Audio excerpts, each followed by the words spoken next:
So thank you to all of you that were there on Friday for what I thought was a splendid lecture from Irena Bokova, the past UNESCO leader.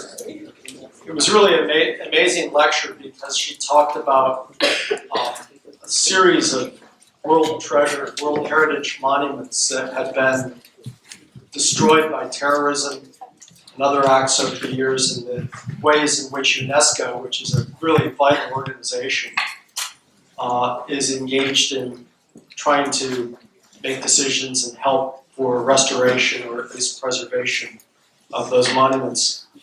And it really underscores the value of UNESCO, an international organization that we seem to be retreating from. And so it's something to think about.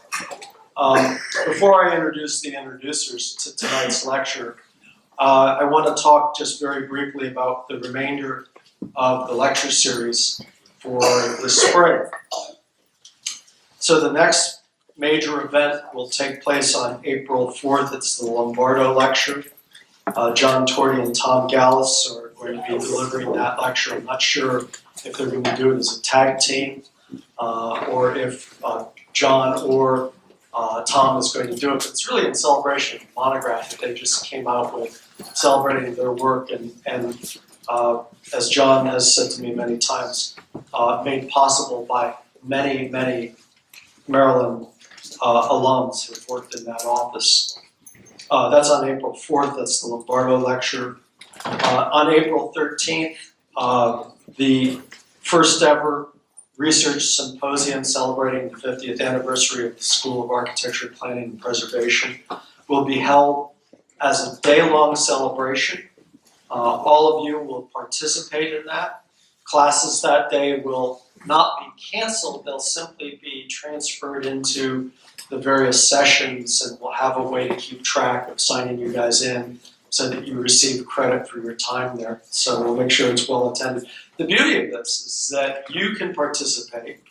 You can actually be part of the paper session, you can be part of the poster session and show your work and talk about your work. But additionally, alums will be participating, showing their work, and on top of that, some of the faculty will be showing their work and talking about projects they've been working on. So it's a real great way to get to know one another.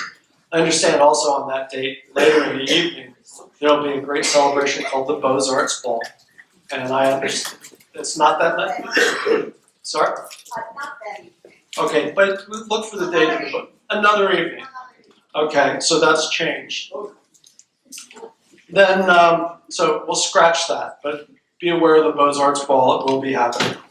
On Saturday, April 14th, an event that some of you may want to participate in, which will be the 50th anniversary gala that will be held at the Library of Congress. More information on that will be forthcoming. And then on April 15th, the Spangler Lecture will be held. Chris Ann Marie Spencer, who was the Young Architect of the Year last year, a young architect that practices out of Chicago, is going to present that lecture. And she is what we call the Student's Choice Lecture because we ask ASA annually to develop a list of potential lecturers. And ASA, you're on notice, it's time to start developing a list for 2019 so that we can get some young, new talent into the school to talk about their perspectives on architecture. We'll be joined that evening by the donors of that lecture.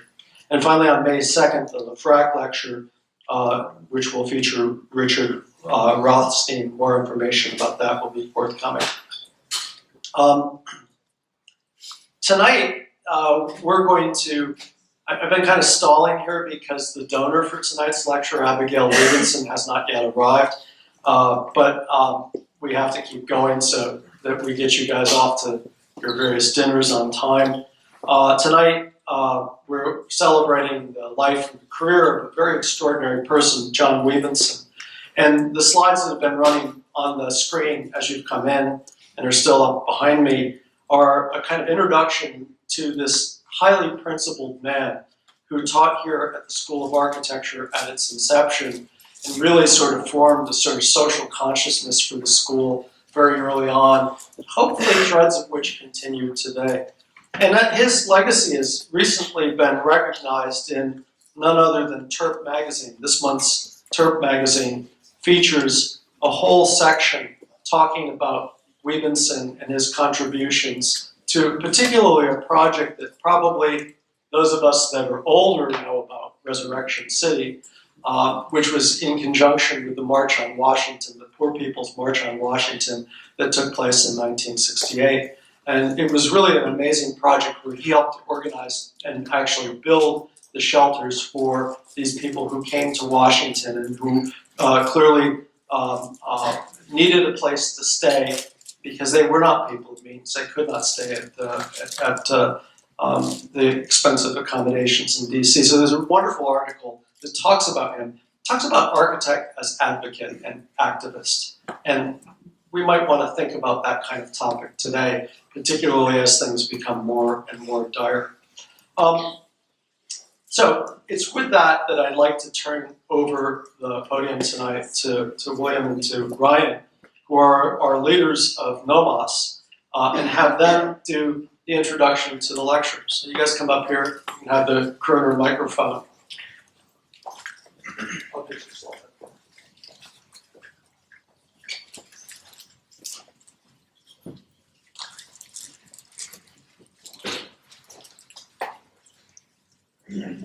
Awesome. So, good afternoon, ladies and gentlemen, and happy Black History Month.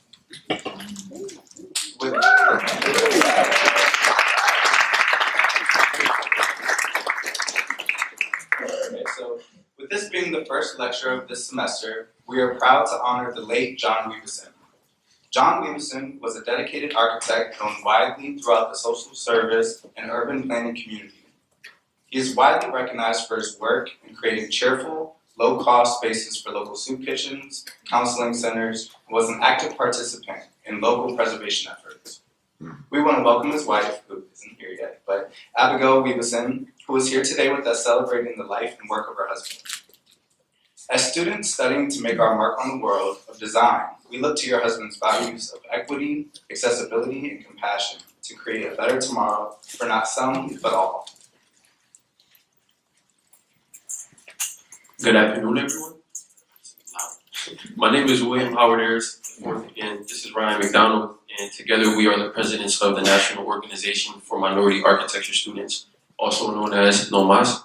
Before we introduce our lecturer today, Mr. Marques King, we want to take a moment and invite everyone to our first NOMAS General Body meeting on February 12th, next Monday, at 6 p.m. in the Great Space, where we will discuss some of the exciting events we have planned for the upcoming semester and have an opportunity to meet and join the UMD NOMAS community.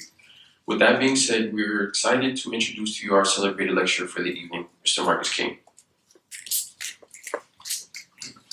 So, to give a little background, Marques King was born and raised in Detroit, Michigan, where he began to seriously nurture his creativity while attending Cass Technical High School, a school that heavily promoted the arts within the student body.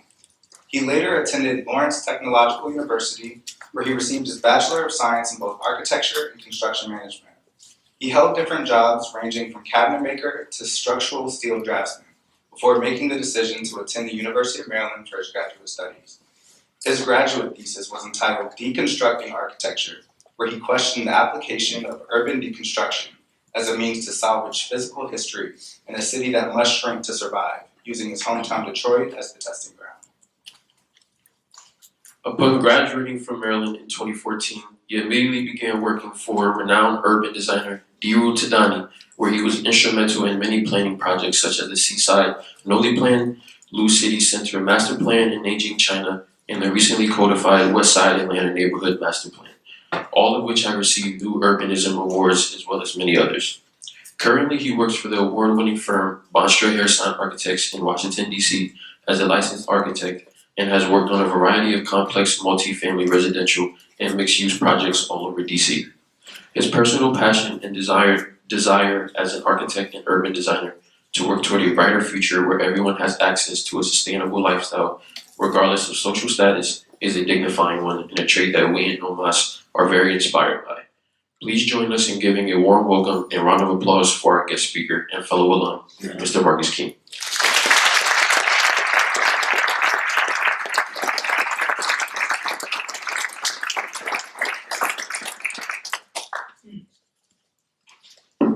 Let's see if we can work this technology. You guys hear me? Hear me? There you go. Thank you, Will and Ryan, for that fantastic introduction. It's always weird. It's weird for me being on this side of the podium, having been on that side for so many times as a student here. But I'm honored that the faculty here would consider me for this lecture. Thanks to Director Kelly, Dean Hurd, so many other familiar faces and faculty members that I love seeing when I come back here, interacting with the students. I love doing that. It's always a great time when I come back. To Abigail Williamson, who I don't think is still here yet, and spent the last couple of days learning about John Williamson and some of his work. Very admirable causes that he sort of championed within the sort of essence of human beings, and figuring out how architects, like Director Kelly said, can be advocates for people as architects and designers in the spirit of trying to create better places for people. And that's sort of the talk or the essence of the talk that I want to give today. And what brought me to the title for the talk, what for who and for what.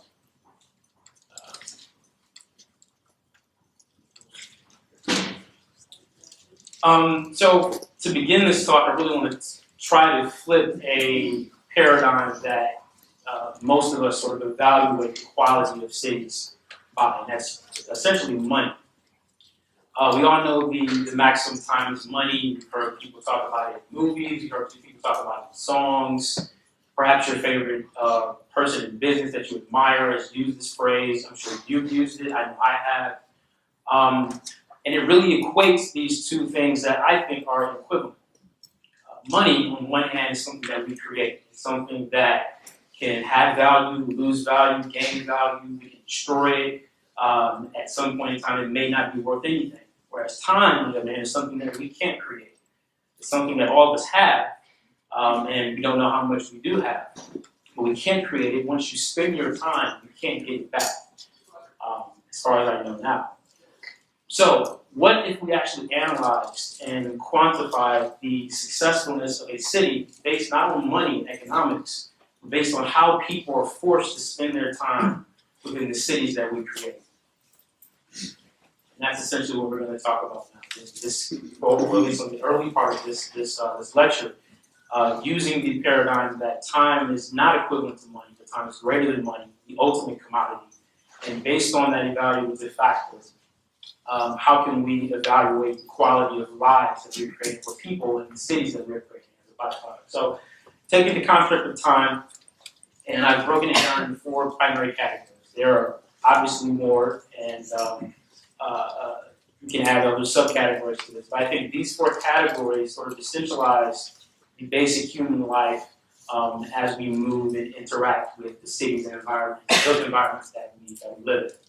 We have sleeping. We have eating, we have working, and we have movement, or transportation. So let's start with the most basic, sleeping.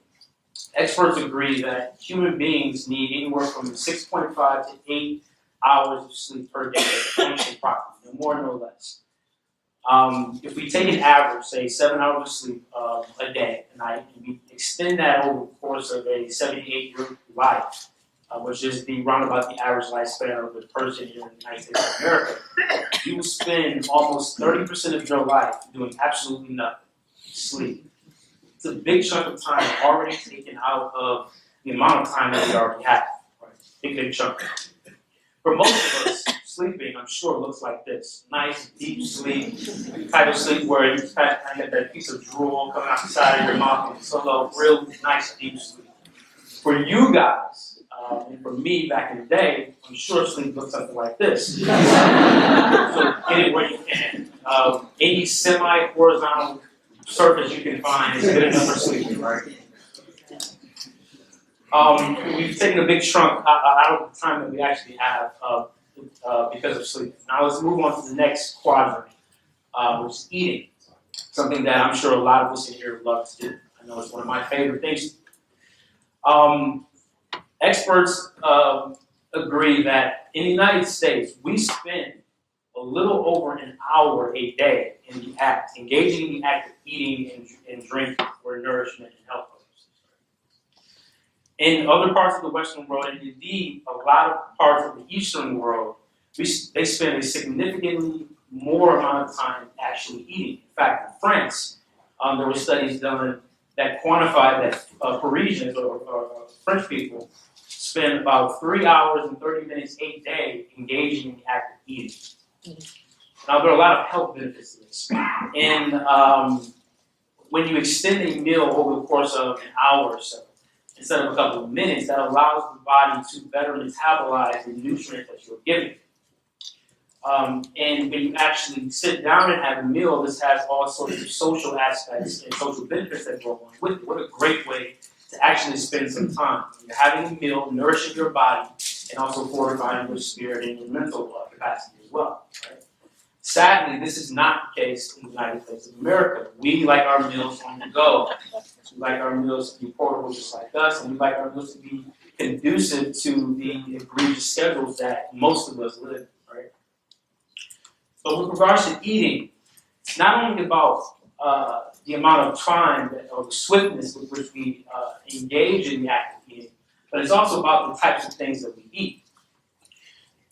I bet most of you didn't know, or had maybe some inkling that didn't know it was this high, that 75% of the American diet comes from 2 plants, grains actually, maize or corn, and soybeans.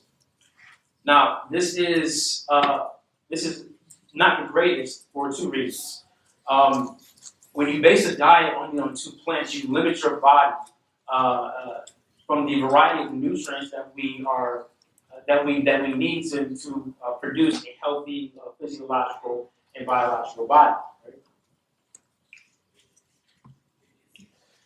This directly leads to the sort of physical condition of people that live in the United States of America, particularly in the Western world as a whole, but specifically with regards to the United States of America. The swiftness with which we eat and the amount and the types of food that we actually eat have a direct correlation to the amounts of obesity issues that we have and we deal with here in the country. More than a third of the United States population, so this is over about 110 million people in our country, deal with obesity in some aspect of regard. Not only that, over 1 in 6 of the children in our country also deal with obesity, setting themselves up for further health issues as they get older. Right? Obesity is directly connected to other heart and health issues like type 2 diabetes, hypertension, dementia, Alzheimer's, all these other issues, which we also are one of the world leaders in. It's all tied to the efficientness with which we eat very, very poor foods.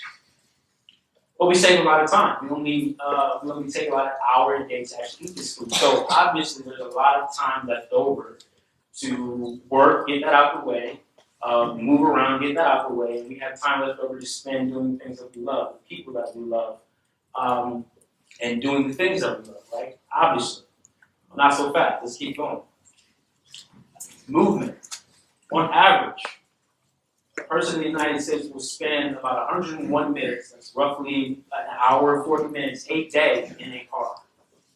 Right? We can further extrapolate that to be about 27 minutes per trip, about 4 trips a day.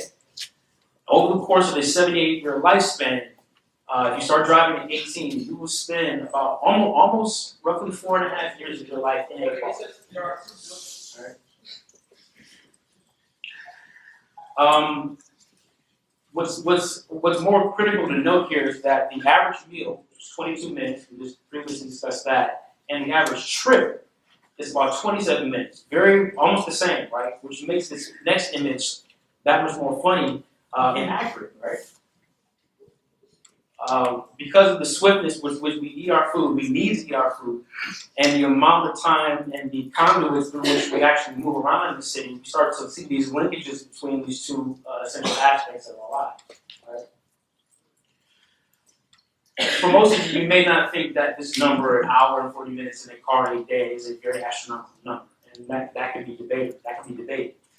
But what's more important is that you contrast that with the amount of time that we actually directly move, as opposed to indirectly moving through some other conduit, like a car or some other form of mechanical transportation.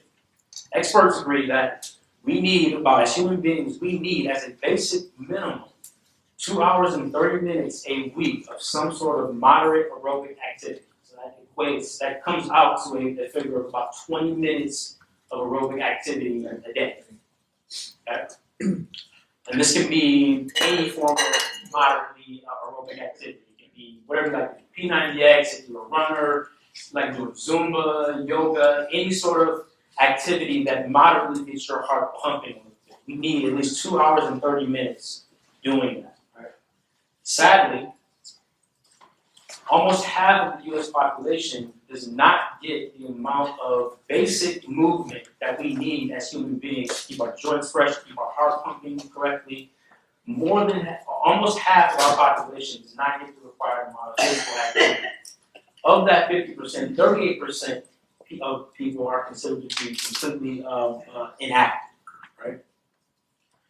So when you compare these two different figures, the amount of time that we spend in a car mechanically moving and the amount of time that we don't spend actually moving, we can start to see the effects of the inefficiency of time and how we spend it and how the city forces us to do that. These are all byproducts of how we're creating cities for people to live in. Let's go on to the last part. Working, something that each and every one of us must engage in to provide some sort of financial stability for our lives, for our households, for ourselves, and for our futures.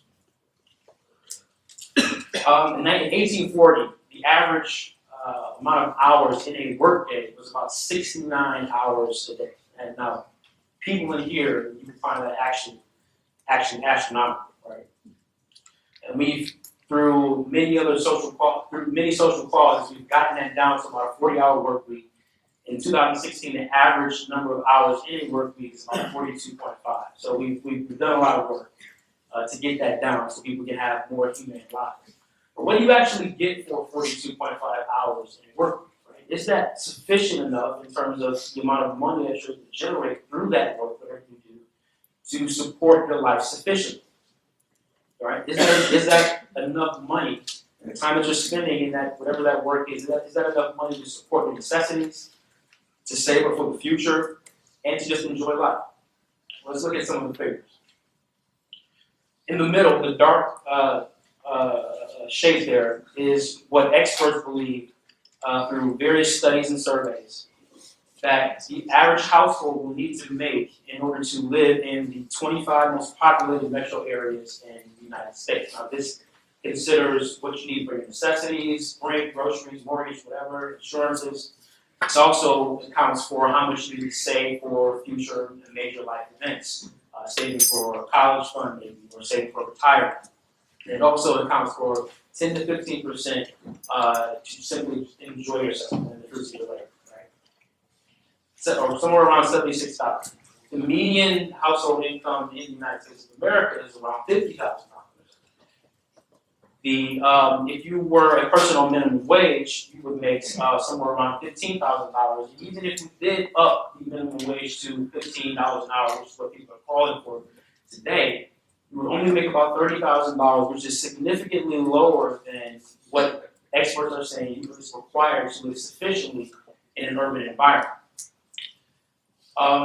Also note the 24.6% number. That is the amount of households, roughly 120 million households in the United States. Though that percentage represents the amount of households in the United States that make more than $76,000 as a household. That means that more than 75% of the household individuals in this country have to deal with what I'm calling the side hustle gap. This is the amount of money, the difference between what is required to live sufficiently and what you actually bring in. The majority of us have to deal with this and reconcile with this in some way or another. Many of us, right? So what happens if we take that number, roughly $25,000, and we transpose that into an element of time, right? If we take the hourly factor for people that make roughly the median, around the median, which is somewhere around $50,000 a year, you would need to work at least 21.5 more hours a week to make up the difference, right? When we add that to the already 42, to the previous 42.5 hours that we're already spending at work, we're starting to inch closer and closer to how much time we actually spent working in our factories and industry in 1840. Right? What this says, what all these quadrants sort of present to us is a different analysis of the cities that we're living in now, and the quality of time that each of us have, limited commodity, and how we're actually spending that energy. Which of us are actually getting the most out of living in the city, and who have the most access to all these elements of culture and economics in the city, right? But that begs the question: are we designing for people? Maybe we are designing for people. Well, maybe you have to be of a specific class. Maybe you have to be of a specific ethnicity, race, or maybe you have to believe a certain thing in order to engage in the city in a sufficient manner, right? We have to ask ourselves that question. Let's look at some of these exact same numbers, but let's look at it through a different lens, right? We take those exact same numbers, but we now spread it out amongst the major racial groups of the United States of America. We can start to see where the inequities are, right? These are median incomes for the Black population, Hispanic population, white population, and the Asian populations in the United States of America. The thickness of the bar represents the percentage of the United States population. So what this is telling us is that depending on what your skin tone is, in the United States of America, more than half of those types of people, those kinds of groups of people, make well below what you actually need to live sufficiently in an urban environment. Not only that, if we look at the other aspects, with regards to eating and being able to move around sufficiently, the amount of obesity issues and issues that go along with obesity disproportionately lean toward people that have colors to their skin tone, right? More specifically in the African American community, almost half of the African Americans in this country deal with obesity. And as a result, African Americans also lead the country with issues of high blood pressure, type 2 diabetes, amnesia, Alzheimer's. All these things are directly connected to the cities that we are creating, and they disproportionately affect certain groups within our community, right? But I'm going to present an alternative here. In many cases, not in all, but in many cases, this wasn't always the case for African American and communities of color. In fact, African Americans, over the course since the abolition of slavery, over the course of that time, have created some very, very sustainable and economically wealthy communities. Right? Specifically, in my hometown of Detroit, the Black Bottoms and Paradise Valley community, which was the setting for the movie of Detroit that came out last summer. This is where all that stuff happened. Right? Place where my grandparents, my great grandparents moved to when they came up from Alabama. They settled in this area. They were a part of this sort of economic boom for African Americans and Blacks in Detroit, and they took part in creating environments like this, completely owned by Black people. These were places in a realm of racial tensions that people of color could come and own property. They could own businesses. They could own their own homes. They could create communities that were conducive to them and the needs that they had. Right? You didn't have these great economic disparities, even though African Americans were still making less. But they were able to keep their money within their communities so that they could sustain themselves. Right? Black Bottoms, do some research on it. It's It was one of the most economically wealthy neighborhoods that the country has ever seen. Sadly, partly because of the riots, but also because of urban design initiatives, codenamed urban design initiative, urban renewal initiatives, that entire neighborhood was bulldozed over to make way for I-75, which stretches from the top of Michigan all the way down to Miami, Florida. This well-knit, sustainable, economically healthy community was completely bulldozed over to make room for this urban renewal project. And as a result, today, the only thing that stands there is a marker, that historical marker put there by the Michigan Historical Society to commemorate the existence of this neighborhood. But it seems that in this country, we have a trend, there's a trend of doing that. Right? These are just 6 of the historically black wealthy communities that have existed, started by blacks and African Americans in this country, that were very healthy, very great places to live, that were bulldozed over for a variety of reasons. There were some that were destroyed because of racial tensions, bigotry. There were also those that were bulldozed over in the name of urban renewal. But we have this sort of trend of getting rid of these sustainable communities supposed to be for some higher purpose, and then putting these sort of historical markers in place of them, and then redeveloping, which is what is happening in the Black Bottoms neighborhood.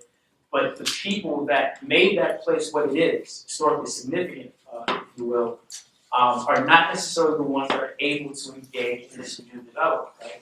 Which is the argument for the entire issue.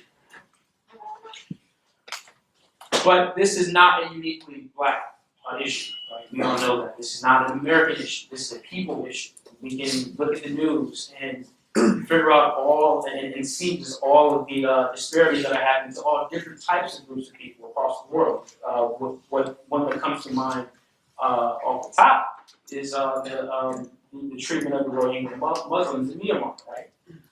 So maybe we aren't designing for people in any sort of racial or ethnic religion, right? Maybe we're designing for the environment, right? Maybe that's the driver of the creation of our cities, right? But you don't have to look too far to realize that that too is not even the case, right? With the inclement weather that we're getting, and the intensity and the magnitude of all these different weather events, we're starting to see how these artificial environments that we're creating are interacting with the natural environment and just don't gel. This is a picture from 2015 in Detroit.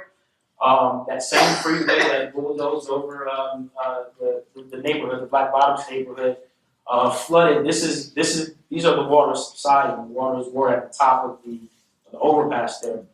But we start to see how these environments, these urban renewal projects, these things that are supposed to make our lives better, actually in some cases, with regards to how we react to the environment, actually cripple us. Right? We can look at what happened last year with Hurricane Harvey, what that did to Houston, right? Same thing happened there. This next picture is a picture I took when I was working in China.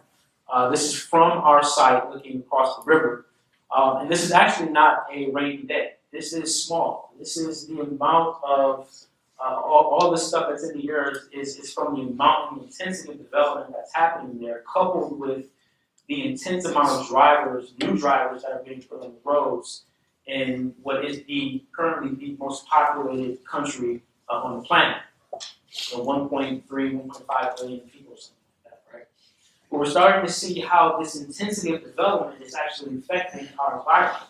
There was an article, I forgot what publication that I read 2 years ago, that said that the pollution from these development effects in China is so bad that they're now starting to see effects of it on the west coast of the United States. Right? With regards to how we produce food in this country, right? This system that we've created is actually very, very egregious to the environment. We use fertilizers that are made from fossil fuels. We use that fertilizer on our food. In any rain event, those fertilizers then get washed down into the aquifers, eroding soil along the way. Those chemicals then get into aquifers, go into larger tributaries, which then go into larger bodies of water. Algae likes those chemicals, so now you have waters that are overpopulated with algae, and then they end up killing the fish. Right? So obviously, we're not designing for the environment. And then, we talked about cars and how we love them. And one car and the amount of GHGs that are emitted from a car may not be harmful. When you have billions of people across the globe engaging in this one activity, those emissions start to add up. Right? So obviously, we're not designing for the environment. Maybe we're designing for technology, engineering, or engineering products, and the infrastructure that we need to support that technology, right? And I love this quote from one of my favorite business books, Good to Great, which I read about 4 years ago, and I constantly go back to one or two quotes, this being one of them. Technology should not be an accelerator, not a creator of momentum, right? And that's partly because technology is almost like a fad. There's something new that comes out today, and next week will be something totally new that subverts what just came out, right? Well, it's more important to have a foundational principle in place first, and then you use the technology available to you at that point to accelerate that basic foundational component. This is how most of these most sustainable businesses actually operate, but it actually has applications in how we create cities, how we create anything. When we talk about engineering, we talk about infrastructure and technology,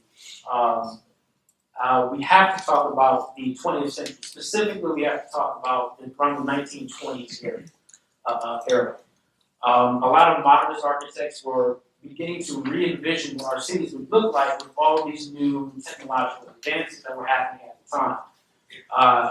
Specifically, Le Corbusier, in his book, The City of Tomorrow, he's envisioning through a series of sketches what these cities could look like with new technologies of reinforced concrete, with the new invention of the car, constantly using the analogy of the machine to represent the city. And he created a series of images that look like this. And this is how he's envisioning the cities of the future to be. These towers that are surrounded by swaths of land that are on these island blocks that are carved through 4 or 5 lane highways in each direction. Right? This is the future of our cities in the eyes of Corp. Those things actually happen. They happened in Europe, of course, but they also actually happened here in the United States, specifically with regards to public housing and how we get rid of quote-unquote slums.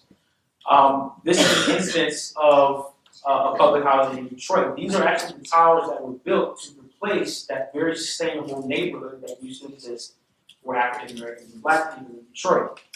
So now you have a series of former entrepreneurs who own their own property, own their own business, own their own lives, being stuffed into towers, and what happened was the exact opposite of what was planned to happen.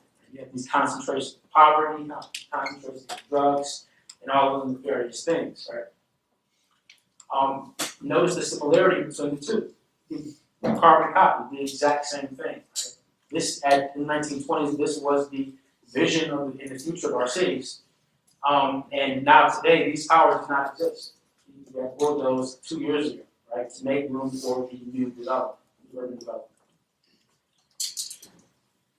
The influence of Corb and other people that were like him thinking about or rethinking cities at this particular time didn't just stop in Europe and in the United States, but now we're starting to deal with the implications of these ideas in countries that are starting to develop within the last 30 to 40 years, and even today. Right? On the left, is a model of Corb's envisionment for how Paris could accompany these ideas. And on the right is a picture I took of the planning agency's model of development, or future development, they were planning to do before they actually hired us to do an urban design project for them, the exact opposite of that. We can start to see the similarities, right? And this is a span of 100 years between these two models, right? You have the same sort of idea and typology, big blocks of buildings in blocks surrounded on all four sides by these large expanses of highways and freeways, right? And we all know, because we're architects and urban designers, that it doesn't necessarily produce the most humane experience for people on the ground level. And so these next series, in 3 or 4 slides, are images that I created when we were having discussions with these Chinese planners to try to get them to understand how they were giving more significance to the technology and the engineering capacity and capability, and not the people that were to inhabit these areas, right? So on the left is what the block structure, the street structure that they had actually planned, and in the middle is what we designed at the end of the 6-month period. You start to see the differences right off the bat. A lot more streets, a lot more connectivity, smaller blocks, easier to be managed and traversed by people, and then start to see how some of the buildings actually materialize in those blocks in the far right image. But so keep your eyes on the little red squarish roundness thing on the far left image. We're going to take that block, which is roughly 850 square feet, 80,000 square meters of a block. And roughly the block is somewhere around a quarter mile by a quarter mile. Very, very large blocks. We take that one block, we can fit 7 downtown Manhattan blocks and the rights of ways within this one Chinese block. You can also fit almost 9 blocks of downtown Detroit and the rights of ways within this one block. This gets at the heart of this sort of inequivalency between who we're actually designing these cities for. Right? Designing them for people, or designing them for the technology and the engineering capacity that we're able to do. And then lastly, we took our site and we juxtaposed it over a lot of cities that they kept saying they wanted this thing to look like. Right? They wanted it to look like downtown Amsterdam. They wanted it to look like downtown Paris. They wanted it to look like downtown Manhattan. Right? We were trying to show them that the current zoning laws they had in place actually did the exact opposite of what they were trying to do. Took this site, juxtaposed it over some of these 3 areas, and on the top left is what downtown, the city of North Nanjing, China in the south. This is their downtown quarter. You can start to see the stark differences between these cities that they admire, good urbanism, and the cities that they were actually developing, right? Lots of gaps, large blocks, huge streets that traverse these areas and cars through these areas, not the most pedestrian-friendly experiences. And so that leads me to the last sort of circle I'm going to talk about, which is profit. And I love this sketch that I drew when I was spending my time in China, because I think it sort of embodies a lot of the discrepancies that many of us as people living in other countries and experiencing urban environments is like. You have this duality of commerce and the celebration of that, but then you have the person's experience at the ground level. What I'm trying to show in this sketch is the amount of traffic that a person has to move through just quite simply just to interact within the city, right? I need to get to that Apple store, but I have to cross this 8-lane highway with all these different cars with all these other impediments in my way. Exactly who are we designing these cities for? Why does all this make a difference? It makes a difference because experts agree that in 30 or so years, our global population will be somewhere around 9.2 billion. That's a very large number. But not only that, not only will we have 9.2 billion people on Earth, 70% of that 9.2 billion or so will be living in urban areas. It's a complete flip from what we had 150 years ago, where the majority of people lived in more rural, unurbanized areas, right? So now more than ever, we need to really ask ourselves the question, for who and for what are we designing cities for? Are we designing them for people? Are we designing them for profit? Are we designing them for the environment? Are we designing them for technology? In theory, it should be all 4 of these, right? based on the systems, political systems and economic systems that we create for ourselves, in theory, we should be able to accommodate all four of these spheres of development and adherence to the environment. So how do we actually get there?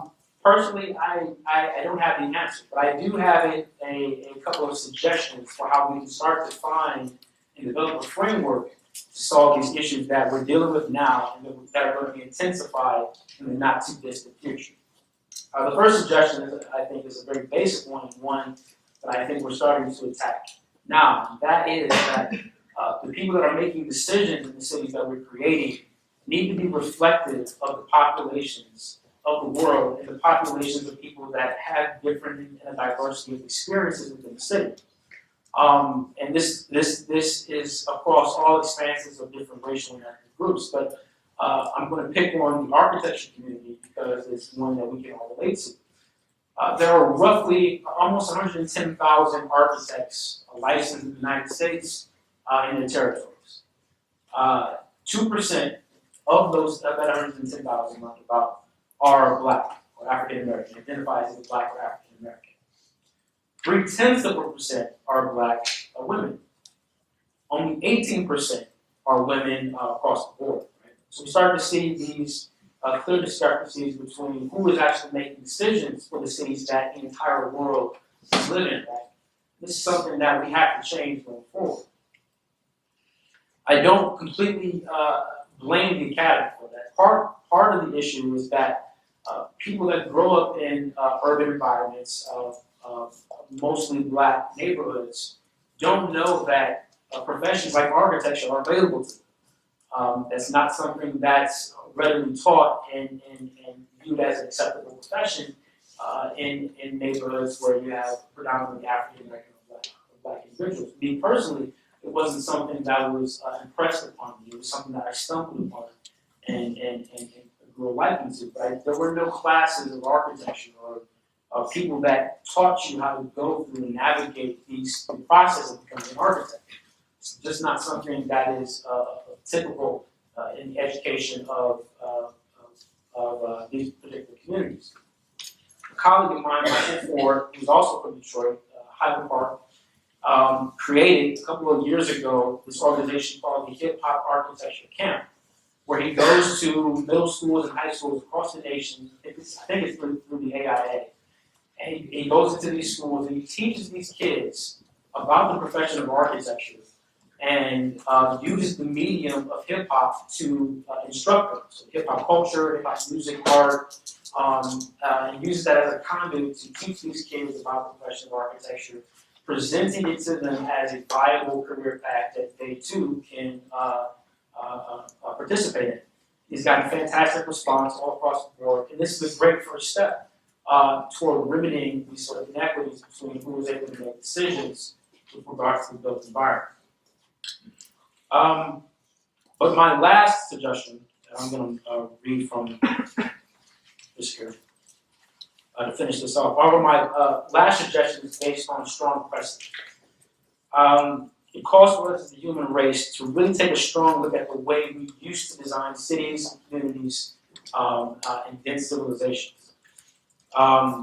Better yet, I think it causes us to take a serious look at the way we used to live with each other for the better part of human history, for the better part of civilized history. Why? Quite simply because these models worked, and it works well, and it works in many aspects better than the models that we have in place today. It can be strongly argued that in the last 100 to 150 years or so, civilization, we have thrown away and forgotten over 2,000 years of city planning history along with tried and true precedents. Perhaps the most recognizable paradigm that embodies this quote-unquote old way of designing cities is the Roman castle, which you see on the screen in front of you. Roughly a quarter square mile module of urban planning and development for cities, where inhabitants within these modules, within these cities, their daily needs were satisfied within a 10 to 15 minute walk. The Romans and subsequent empires and civilizations that long came after the Romans replicated this module in the redevelopment and the foundation of their cities.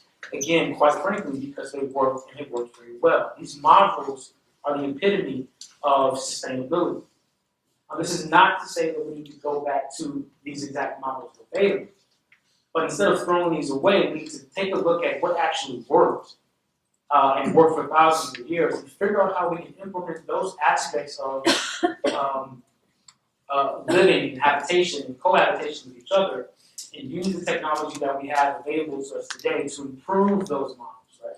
So here we have a couple of Italian models. I love Italian culture, so you'll notice that.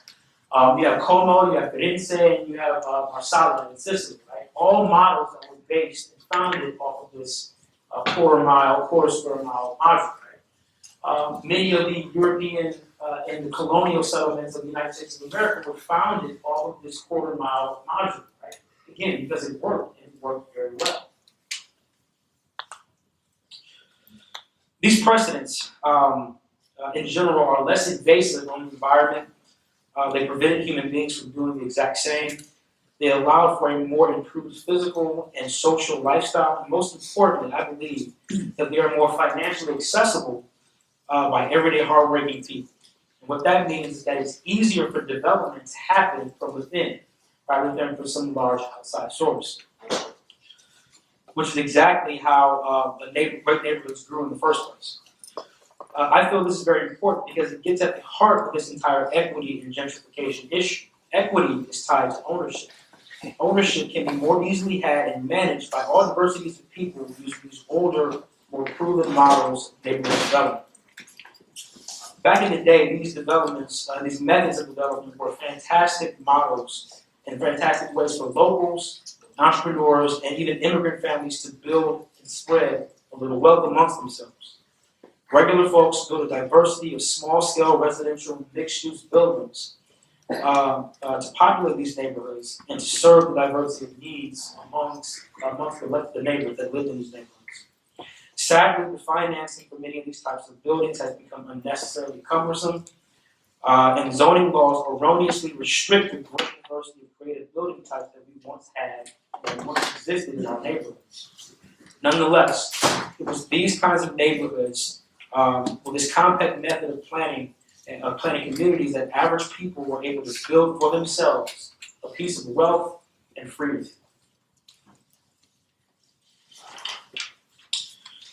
There are a lot of organizations today that have recognized this and as an effort to sort of remedy this situation, provide more small-scale incremental development, and they have also developed programs that teach local citizens how to develop projects for themselves and their own developments.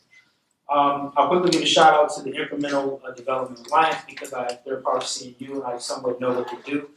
This organization goes to partners with counties and cities across the country to go into neighborhoods and teach everyday hardworking people, not developers, to be small-scale developers and to take advantage and to take control of their own neighborhoods, teaching them how to develop a performance, how to raise funds, how to navigate zoning agencies, how to work with architects, how to find architects, providing them all the tools that they need to redevelop their own neighborhoods. Again, allowing that development to happen organically from within and not waiting for the quote-unquote angels with investment. This is not a knock on these larger investors.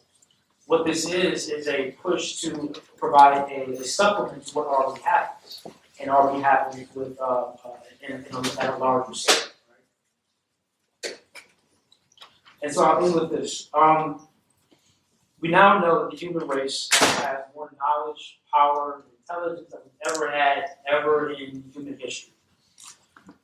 How much more, or instead of tossing out these tried and true models of urban design and development, how much more effective would they be if we use our modern acumen and intelligence, and engineering prowess, and technology to improve these old paradigms? I think that's a question for my current generation, the generation before me, and the generation coming after me, of thinkers, designers, developers, investors. A question that essentially boils down to this essential question: for who and for what are we designing our cities for? Thank you.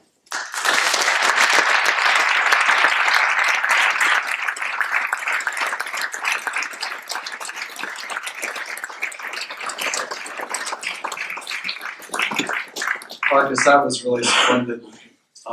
For a moment, I thought I was witnessing a TED Talk. It was so smooth and creamy. I'm sure there are some questions from the audience, and if you don't mind entertaining one or two, we could do that.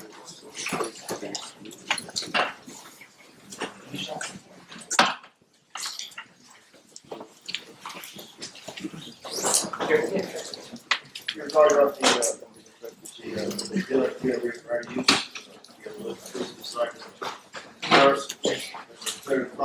how, building residents, high rises, definitely crime and poverty. Can you explain how, similar to Asia, you see it in Japan, South Korea, China, Hong Kong, the same kind of repetitive, I call it soldier style, high-rise blocks out there, country blocks up there, the peaceful family who lives over there, peace and safety. When you compare that with certain neighborhoods in the United States, Compton, Oakland, Fresno, that have none of those high-rise, but still have the problems with the crime and poverty and regular ultra low-rise, like timber frame buildings. So is it really the concrete that's to blame for the crime and poverty?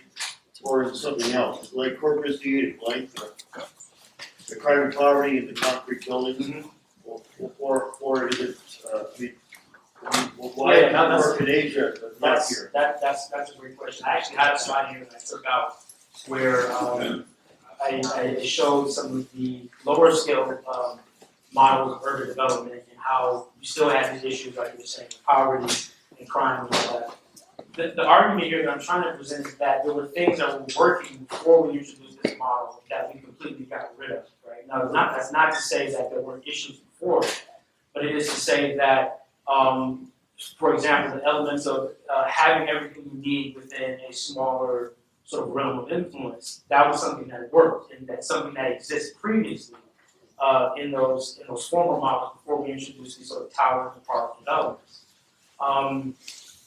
I think collectively we got scared because of what I call wallpaper. Wallpaper didn't look nice, right? The buildings didn't have the right brick, or the architecture wasn't there. And humans being visual people, we got turned off to that and essentially just thought that it didn't look like that and it didn't work. But there were actually things that were already working in place that we could have taken into a newer model and started to improve that model instead of getting rid of it and starting with a model that I think is even more egregious than what we had before. And like you said, we're starting to see a lot of that happen in my brief stint over in Asia, where you have well-functioning, smaller neighborhoods, like in China we call them hutong, very, very dense, wonderful neighborhoods that existed for thousands of years, the model at least, that are being destroyed for these towers that people quite frankly don't know how to live in. And so you're forcing on them something that they have to get accustomed to, and it doesn't necessarily work if we're talking about creating urban, efficiently urban areas for people to have good lifestyles and spend their time sufficiently. Right? But absolutely great question. So new urban societies are popping everywhere, a lot of developments are popular nowadays. So one of the things why you think those developments can be successful is that they use some things. So like one new urban society can mimic another one and it's not really that identity. So how would you go about giving that identity to your urban society? In terms of the architectural style.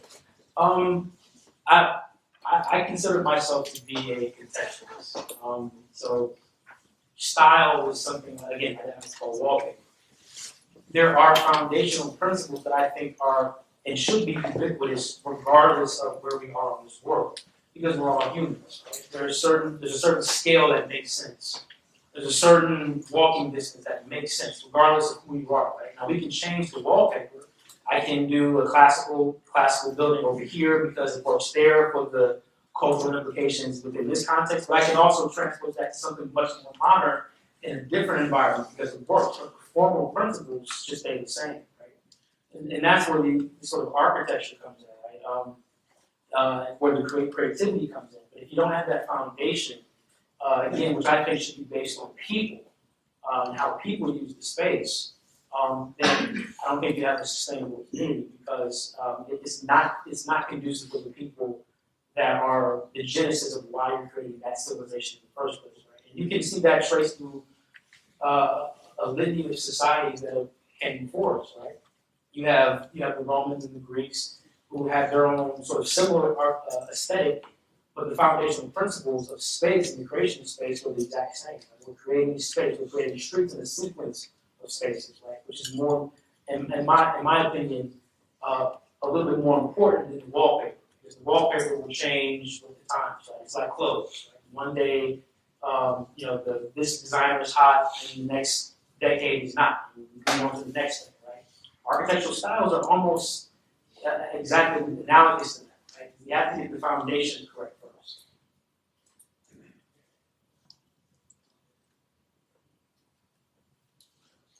Yeah, in the back. So there's been like a sharp rise in the gentrification of neighborhoods that are like commonly impoverished, places like Compton and Brooklyn. So I just wanted to know your opinion, and then what do you think we can do to combat this?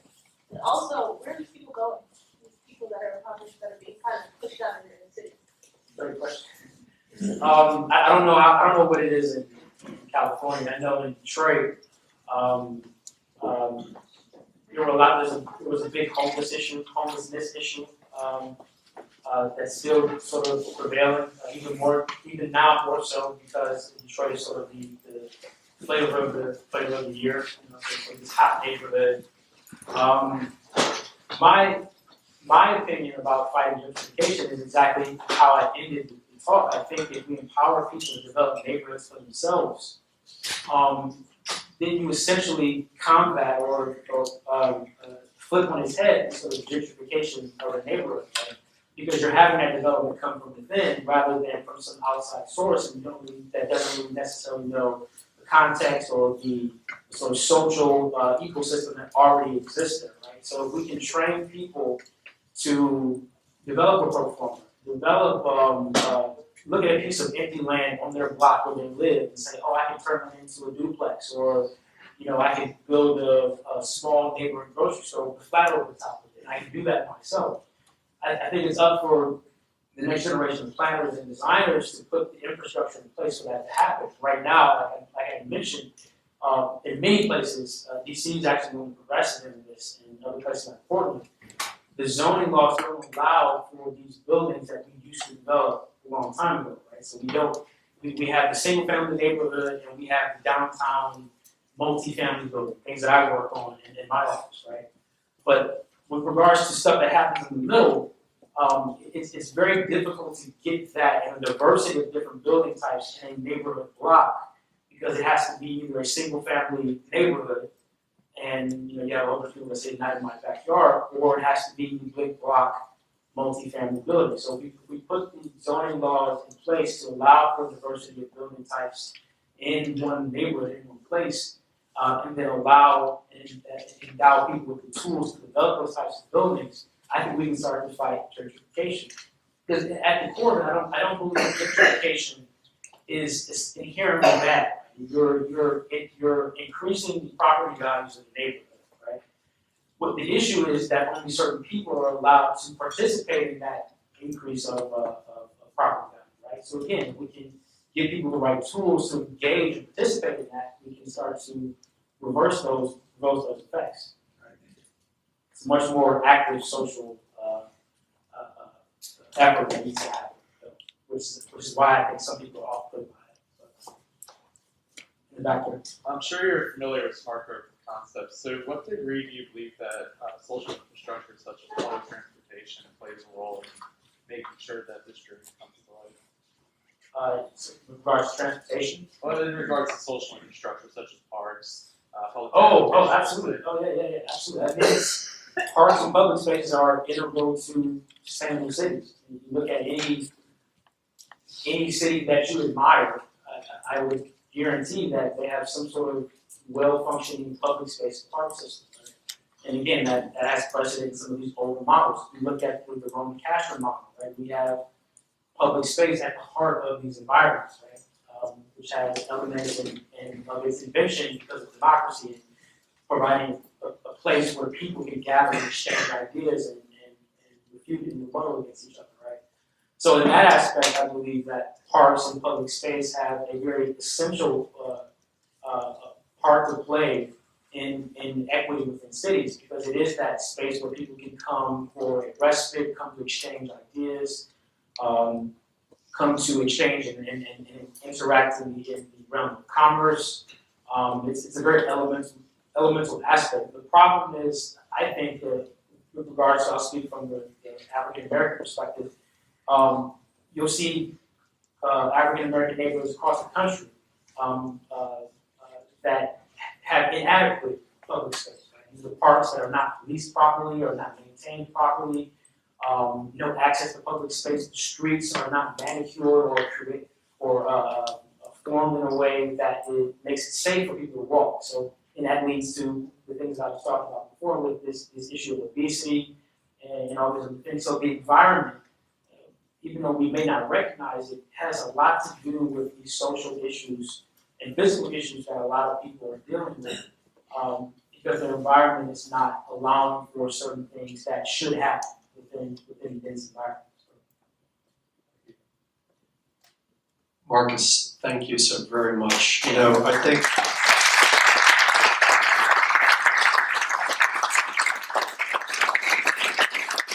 when I got up to do the introduction, I found this at the lectern, and now I understand why it was up there. Because I think through the slides you showed and the interconnectivity of obesity and health, and particularly the wage earning potential, that graph that showed the minimum wage, $15 minimum wage, which by the way is obscene. There ought to be a living wage. And it's sort of what you're pointing out there in that graph, and the 75,000 and change, answers the question over there about what makes gentrification possible. It's the differential in what people get paid. And it points out the flaw in this system. The system, which by the way likes to very much gets cozy very often with fascism, the capitalist system. There's a flaw in it, and we don't like to address that. And if I could add on to that real quickly, I think what people are doing to make up that sort of side hustle gap is engaging in a lot of unhealthy debt. You know what I mean? So you're starting to perpetuate this idea of systematic and generational unhealthy financial circumstances for a specific type of. Well, even if you're doing the side hustle, you're doing that, you're getting that time someplace, and where it's likely to come from is your time sleeping. Right? So that's going to have an impact on it. So it's a really great argument that this is a holistic discussion about our urban environment. And as I said at the beginning, I thought I was witnessing a future TED Talk. So congratulations. Thank you.